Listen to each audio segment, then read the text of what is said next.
நான் உங்கள் பத்திரிகையாளர் RS கார்த்திக். இந்த வீடியோவில் நாம் பார்க்க இருக்கிறது இந்த வாரம் திரைக்கு வந்திருக்கிற தணல் படத்தோட விமர்சனம். தணல் வேற ஒன்றும் இல்லைங்க, ஒரு அருமையான கதை. இந்த படத்தில் வந்து அதர்வா முரளி, அஸ்வின் இவங்க 2 பேரும் நடிச்சிருக்கிறாங்க. அஸ்வின் உங்களுக்கு தெரியும், ஜீரோ இந்த மாதிரி படங்களில் ஹீரோவாக நடித்தவர். இது இல்லாமல் சில படங்களில் செகண்ட் ஹீரோ, சின்னதாக வில்லன் பண்ணார். இந்த படத்துலையும் ஒரு வில்லன் கேரக்டர் தான். ஆனால் எனக்கு என்னமோ அவர் தான் இந்த படத்தில் ஹீரோ அப்படின்ற லெவலில் இருந்து 2 ஹீரோக்கள் ஒருத்தர் அப்படி சொல்லலாம். அதர்வா முரளி மனசு வேதனைப்பட்டுற வேண்டாம். என்ன கதை அப்படின்னு பார்த்தீங்கன்னா, நம்ம அஸ்வினுக்கு போலீஸை கண்டாலே பிடிக்காது. ஜீப்போட போஸ் வெங்கட் உள்ளிட்ட போலீஸை டிரான்ஸ்ஃபார்மரில் மோத விட்டு கொள்றாரு.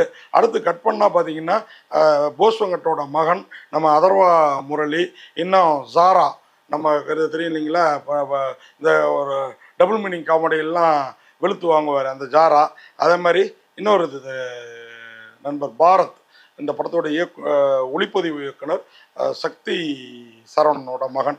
இவங்கெல்லாம் சேர்ந்து, இது இல்லாமல் நம்ம பரணி, பிக் பாஸ் மதுவிலேறி குதிச்சு 2வது சீசன்லேயே 3வது சீசன்லேயே வெளியில் ஓடி வந்தார்னு ஒரு பரபரப்பு கிளப்பினார் இல்லைங்களா, நம்ம நாடோடிகள் பரணி அவர். இவங்கெல்லாம் இளம் போலீஸ்காரர்களாக பயிற்சி பெற்றுட்டு ஒரு ஸ்டேஷனில் வந்து ஜாயினிங் லெட்டர் வாங்குறதுக்காக வெயிட் பண்ணுறாங்க.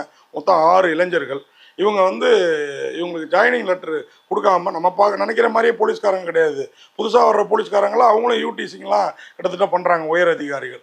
ஆமாம், இன்ஸ்பெக்டர் என்ன பண்ணுறாரு, இவங்களுக்கு லெட்டர் கொடுக்காம வெளியில் கிளம்பி போகிறாரு பரபரப்பாக. இன்னொரு பக்கம் சப் இன்ஸ்பெக்டர், சும்மா காலிலேருந்து டீ குடிச்சிட்டு பிரியாணி தின்ட்டு இங்கேயே உட்காந்துருக்கீங்களே, ஒரு ரவுண்ட்ஸ் போயிட்டு வாங்கடா. சார் நாங்களா ரவுண்ட் சார், சும்மா போயிட்டு வாங்கடா, நாளையிலேருந்து இந்த வேலையை தானே செய்ய போகிறீங்க அப்படின்றாரு. இந்த 6 பேரும் கிளம்பி ரவுண்ட்ஸ் போகிறாங்க.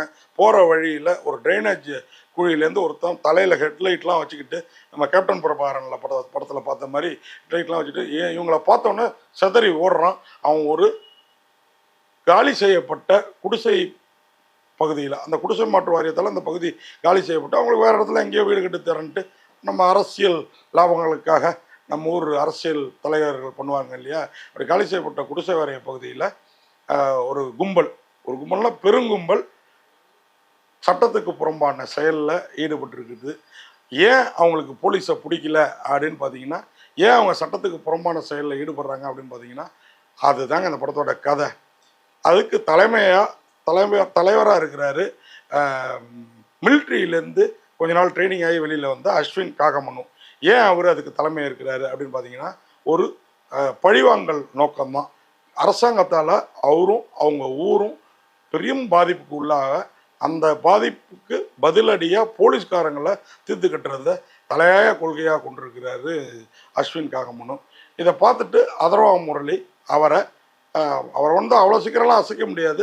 அசைச்சாரா இல்லையா, இல்லை அவரோட இணைந்து எதுவும் செயல்பட்டாரா, இல்லை என்ன அப்படிங்கிறது தான் இந்த படத்தோட கதையும் களமும். இதில் அஸ்வின் ஒரு நல்ல விஷயத்துக்காக, தான் ஊர் பாதிக்கப்பட்டதுக்காக போலீஸ்காரங்களை தீர்க்கணும்னு கங்கணம் கட்டிட்டு இறங்கின அஸ்வினை கொஞ்சம் திருத்தி நல்ல விஷயத்தை வந்து நிறைவேற்றிக்க இது வழி இல்லை, இப்படி வா அப்படின்னு அவருடைய கரம் பிடித்து இந்தாண்ட பக்கம் இழுத்துட்டு வந்திருந்தா, இந்த கதை அதர்வா முரளி இழுத்துட்டு வந்திருந்தா, இந்த படத்தில் அதர்வா முரளி அஸ்வின் 2 பேருமே ஹீரோவாக நமக்கு தோன்றியிருக்கும்.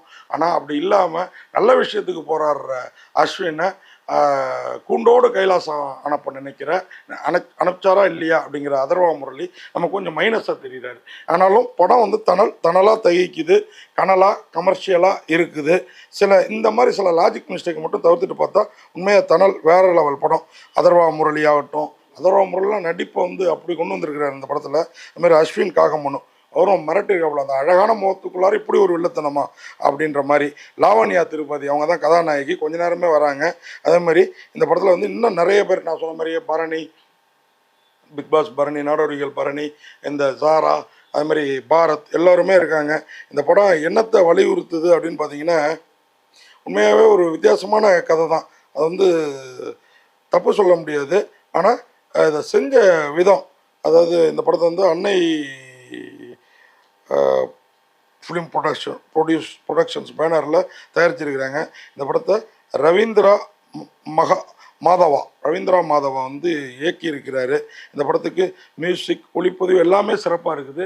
ஆனாலும் கதை பின்பாதையில் ஹீரோவா வில்லனா அப்படிங்கிறப்ப 2 பேருமே ஹீரோ தானே அப்படின்னு ரசிகர்களுக்கு தோன்ற வைப்பது, அதை வந்து ஒரு சைடுக்கு மட்டும் நின்று இயக்குனர் வந்து பணியாற்றியிருப்பதும் கொஞ்சம் வருத்தமான விஷயம்.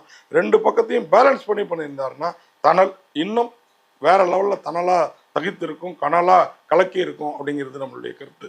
ஆனாலும் இந்த படத்தில் டெக்னிக்கல் விஷயங்களுக்காகவும் புதுமையாக ஒரு கதைக்காகவும் இந்த படத்துக்கு 10க்கு 6.5 மதிப்பெண் கொடுத்து பத்திரிகையாளர் ஆர்எஸ் கார்த்திக் நான் விடைபெறுறேன். நன்றி, வணக்கம்.